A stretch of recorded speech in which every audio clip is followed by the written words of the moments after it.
तीज व्रत कथा। हरतालिका तीज की कथा सुनने और पढ़ने मात्र से ही भगवान शिव और माता पार्वती का आशीर्वाद मिल जाता है। सुख शांति में समृद्धि और वृद्धि होती है। यह कथा बहुत ही पवित्र मानी जाती है, इसीलिए इस दिन हरतालिका तीज की कथा अवश्य पढ़नी या सुननी चाहिए। हरतालिका तीज के व्रत से जुड़ी यह मान्यता है कि तीज का व्रत करने वाली स्त्रियां पार्वती जी के समान सुखपूर्वक पति रमण करके शिवलोक को जाती हैं। सौभाग्यवती स्त्रियां अपने सुहाग को अखंड बनाए रखने और अविवाहित युवतियां अपने मन के अनुसार वर पाने के लिए हरतालिका तीज का व्रत करती हैं। इस दिन व्रत करने वाली स्त्रियां सूर्योदय से पहले उठ जाती हैं और स्नान इत्यादि पूरा श्रृंगार करती हैं। पूजा के लिए केले के पत्तों से मंडप बनाकर गौरी शंकर जी की प्रतिमा स्थापित की जाती है। इसके बाद पार्वती जी को सुहाग का सारा सामान चढ़ाया जाता है। रात में भजन कीर्तन करते हुए जागरण करके 3 बार आरती की जाती है और भगवान शिव देवी पार्वती के विवाह की कथा सुनी जाती है। इस व्रत के व्रती को रात में सोना निषेध होता है, इसके लिए उसे रात में भजन कीर्तन के साथ रात्रि जागरण भी करना पड़ता है। व्रत के अगले दिन प्रातःकाल स्नान करने के बाद श्रद्धा और भक्तिपूर्वक किसी सुपात्र सुहागिन महिला को श्रृंगार सामग्री, वस्त्र, खाद्य सामग्री, फल, मिठाई और यथाशक्ति आभूषण का दान करना चाहिए।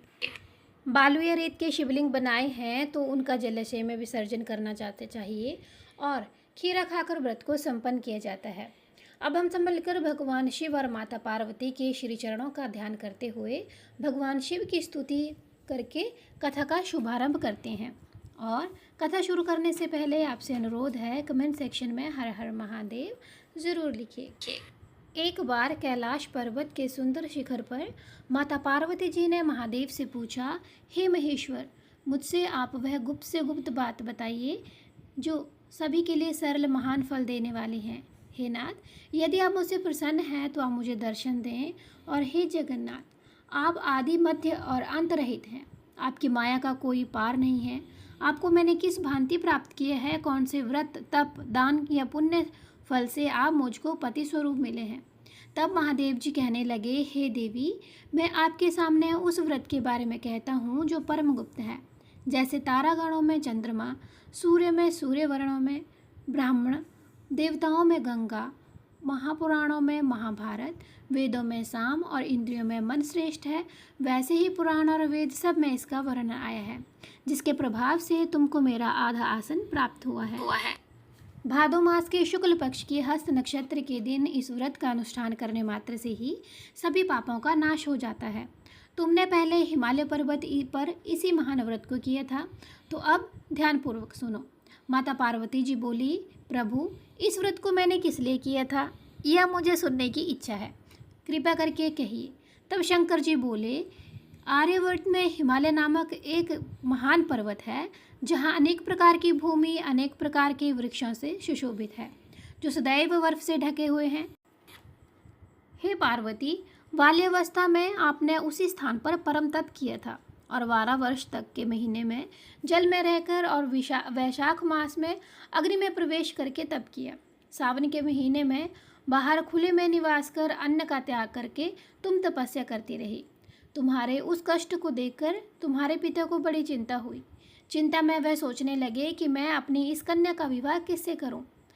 एक दिन देवर्षि नारद जी वहां आए और देवर्षि नारद ने तुम शैलपुत्री को देखा।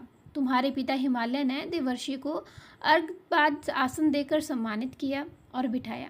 कहा, हे मुनीश्वर, आपने यहाँ तक आने का कष्ट कैसे किया, कहिए, क्या आज्ञा है। तब नारद जी बोले, हे गिरिराज, मैं विष्णु भगवान का भेजा हुआ यहाँ आया हूँ। आप मेरी बात सुनो। आप अपनी कन्या को उत्तम वर का दान करो। ब्रह्मा, इंद्र, शिव आदि देवताओं में विष्णु भगवान के समान कोई उत्तम नहीं है, इसलिए मेरे मत से आप अपनी कन्या का दान भगवान विष्णु को ही दे दो। हिमालय बोले, यदि भगवान वासुदेव स्वयं ही कन्या को ग्रहण करना चाहते हैं और इसे विवाह करना चाहते हैं, तो इस कार्य में के लिए आपका यहाँ पे आगमन हुआ है, तो मेरे लिए यह अत्यंत गौरव की बात है। मैं अवश्य ही अपनी कन्या उन्हें दूंगा। हिमालय का यह आश्वासन सुनते ही देवर्षि नारद आकाश में अंतर्ध्यान हो गए और भगवान श्री विष्णु जी के पास पहुँचे। नारद जी ने हाथ जोड़कर भगवान विष्णु से कहा, आप विवाह कार्य निश्चित हो गया है। इधर हिमालय ने पार्वती जी से प्रसन्नतापूर्वक कहा, हे पुत्री, मैंने तुमको गरुड़ध्वज भगवान विष्णु को अर्पण कर दिया है। पिता के इन वाक्यों को सुनते ही देवी पार्वती जी अपनी सहेली के घर गई और पृथ्वी पर गिरकर अत्यंत दुखी होकर रोने लगी। उनको विलाप करते देखकर सखी बोली, हे देवी, तुम किस कारण से दुखी हो, मुझे बताओ, मैं अवश्य ही तुम्हारी इच्छा पूरी करूंगी। तब पार्वती जी बोली, हे सखी सुनो, मेरे जो मन की अभिलाषा है वो मैं तुमसे बताती हूँ। मैं महादेव जी को वर्ण करना चाहती हूँ। मेरे इस कार्य को पिताजी ने बिगाड़ना चाहा है, इसलिए मैं निसंदेह इस शरीर का त्याग करूंगी। पार्वती जी के इन वचनों को सुनकर सखी ने कहा, हे पार्वती, जिस वन को तुम्हारे पिताजी ने ना देखा हो तुम वहाँ चले जाओ। भगवान शंकर जी कहते हैं, तब पार्वती अपनी सखी का यह वचन सुनकर तुम वन में चली गई। पिता हिमालय ने इधर उधर तुमको ढूंढा, घर पर ना पाकर सोचा कि मेरी पुत्री को कोई देव दानव अथवा कोई राक्षस हरण करके ले गया है। और मैंने तो नारद जी को वचन दे दिया था कि मैं अपनी पुत्री का विवाह भगवान विष्णु से करूँगा। अब मैं ये वचन कैसे पूरा करूँगा, ये सोचकर वो चिंतातुर मूर्छित हो गए। तब सब लोग हाहाकार करते हुए मूर्छा दूर होने का गिरिराज से बोले कि हमें आपकी मूर्छा का कारण बताओ। हिमालय बोले, मेरे दुख का कारण यह है कि मेरी रत्न रूपी कन्या को कोई हरण करके ले गया है। यह सांप ने काट लिया है, ये किसी सिंह ने मार डाला है, वो न जाने कहाँ चली गई है, उसे किसी राक्षस ने मार डाला है। इस प्रकार कहकर गिरिराज दुखी होकर ऐसे कांपने लगे जैसे तेज वायु के चलने पर कोई वृक्ष कांपता है। इसके बाद हे पार्वती, तुम्हें गिरिराज सहित घने जंगल में ढूंढने निकले।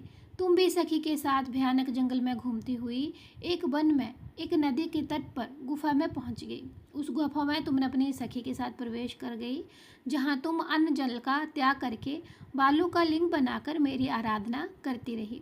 उस समय पर भाद्रपद मास की हस्त नक्षत्र युक्त तृतीय दिन के तुमने मेरा विधि विधान से पूजन किया और रात्रि को गीत गायन करते हुए जागरण किया। तुम्हारे उस महाव्रत के प्रभाव से मेरा आसन डोलने लगा।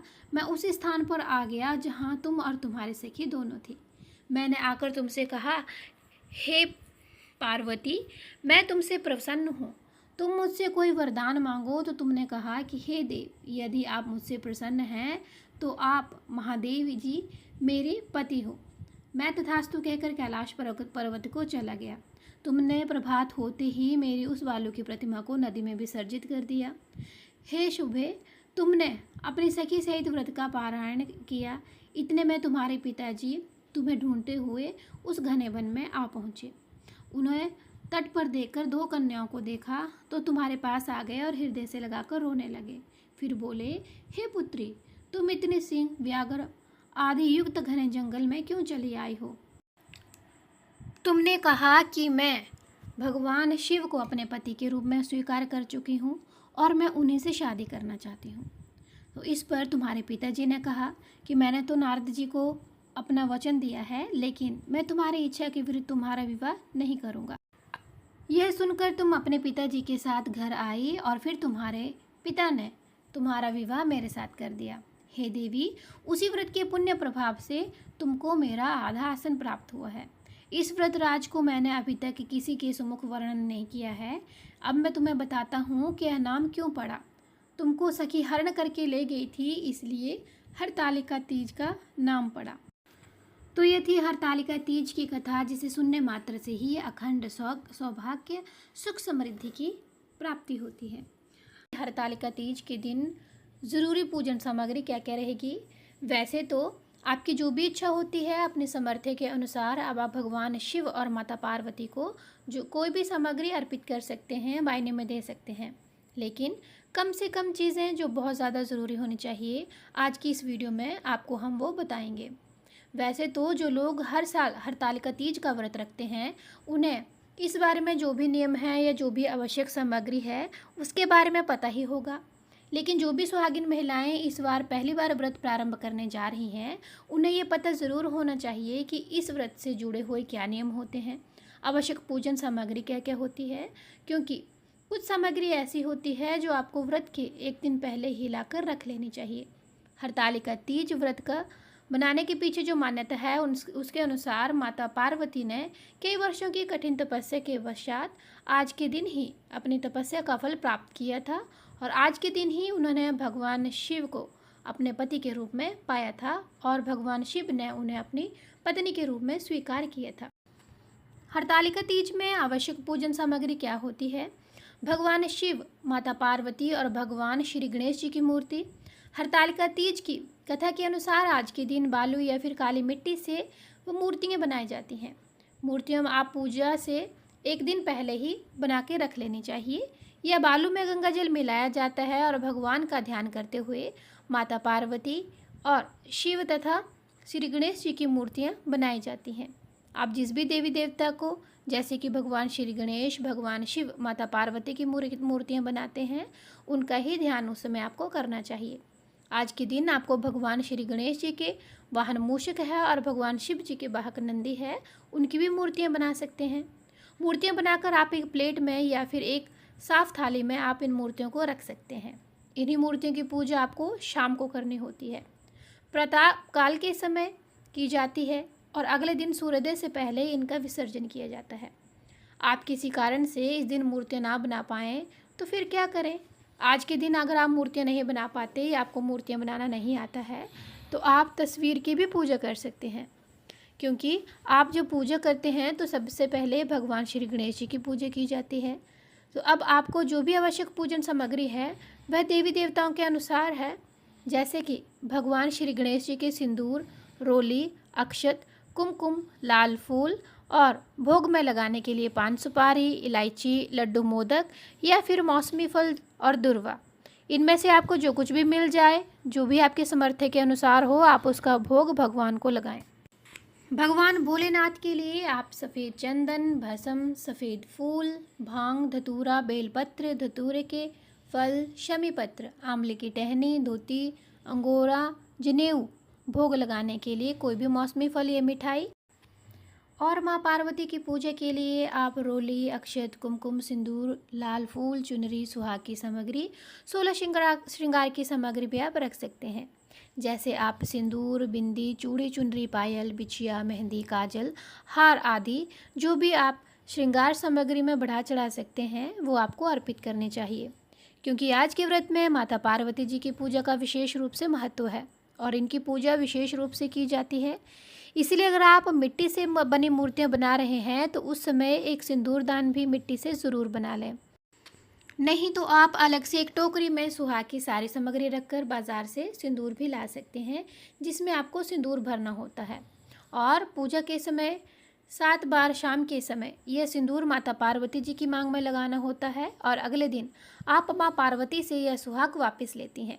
पूजा करने के लिए आपको चाहिए एक चौकी, साफ पीला या लाल वस्त्र, कलश में रखने के लिए आम या अशोक के 5 पत्ते, कलश के अंदर डालने के लिए जल, सिक्का, सुपारी, हल्दी की गांठ और कलश के ऊपर रखने के लिए पूर्ण पात्र, जिसे मिट्टी का बर्तन कहते हैं, उसके ऊपर आपको अक्षत रखना चाहिए, क्योंकि ऐसे ही कलश नहीं रखा जाता है। कलश जब भी आप स्थापित करें तो उसको आप कभी भी अखंडित चावल ज़रूर रख लें, मतलब चावल खंडित नहीं होने चाहिए। और आज के दिन भगवान शिव की पूजा जब आप करते हैं तो केवल आपको अच्छे चावल उसमें अर्पित करने हैं, चावल टूटे फूटे नहीं होने चाहिए। अगर आप खंडित चावलों का उपयोग करते हैं या कच्चे टूटे हुए चावलों से भगवान शिव की पूजा नहीं की जाती है, यह पाप माना जाता है।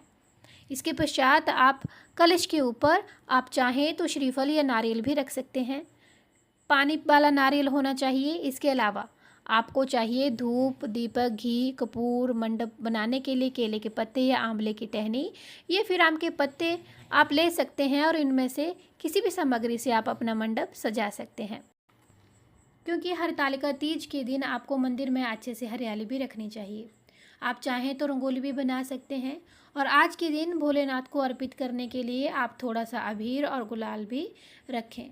भोग आपको कहाँ किन किन चीज़ों का लगाना चाहिए और आज के दिन किन चीज़ों का भोग लगाया जाता है, आप अपनी अपनी मान्यता के अनुसार, अपनी परंपराओं के अनुसार अपने घर के बड़े बुजुर्गों से पूछ के आप वह पकवान बनाकर रखें और शाम की पूजा में वह पकवान भी रखें। जैसे कि बहुत सारी जगह पर आज के दिन गुजिया या फिर पुए वगैरह रखे जाते हैं, मालपुए रखे जाते हैं और कई जगह पर दूध से बनी मिठाइयाँ, तो अलग अलग तरह के रिवाज हो सकते हैं। उनके अनुसार आप पकवान तैयार करें और हरतालिका तीज के दिन शाम की पूजा के समय अपने ही परिवार की किसी सुहागिन महिला को सिंचारा भी दिया जा सकता है, जिसे बायना कहते हैं। ये एक प्रकार का दान होता है जिसके बिना यह व्रत अधूरा रहता है और यह अब पूजा अधूरी मानी जाती है। तो बायना या सिंजारा देने के लिए आप मौसमी फल, मिठाई, साड़ी, ब्लाउज़ की पीस, जो कुछ भी वस्त्र आप दान में देना चाहें, सुहाग की सामग्री जिसमें सिंदूर, बिंदी, चूड़ी, काजल ज़रूर होने चाहिए। इसके अलावा कुछ दक्षिणा आपको रखनी चाहिए। कोई भी दान होता है उसमें आप दक्षिणा ज़रूर रख दें, तभी वह दान पूर्ण माना जाता है। तो ये थी कुछ सामग्री जो कि आपको हरतालिका तीज के दिन ज़रूरी लेनी है। और इसके अलावा आपको ज़रूरी पड़ेगी कि माता पार्वती के श्रृंगार के लिए आपको उनको 16 श्रृंगार की वस्तुएं अर्पित करनी हैं। 16 श्रृंगार जैसे होता है हम सजते धजते हैं, माता रानी को भी आप वैसे ही 16 की संख्या में पूरा करके ज़रूर रखें। जैसे कि सामग्री हमने आपको बताई, जो व्रत में करती हैं महिलाएं, उनको भी अपना श्रृंगार भी वैसे ही करना होता है। और मेहंदी आप व्रत से एक दिन पहले लगवा सकती हैं और दिन भर आपको श्रृंगार करके रखना चाहिए। फिर शाम को एक बार फिर से आपको श्रृंगार करना चाहिए। तो ये थी हमारी आज की वीडियो। हरतालिका तीज के दिन आपको किन किन चीज़ों की या किस आवश्यक सामग्री की ज़रूरत होती है। तो अगर आपको हमारे चैनल में दी गई जानकारी अच्छी लगे तो हमारे चैनल को ज़रूर सब्सक्राइब और शेयर कीजिएगा और कमेंट सेक्शन में हर हर महादेव और माता पार्वती की जय ज़रूर लिखिएगा। हम मिलते हैं एक नए वीडियो के साथ, तब तक के लिए हर हर महादेव। भगवान शिव, माता पार्वती आपके परिवार पे अपना आशीर्वाद हमेशा बनाए रखें।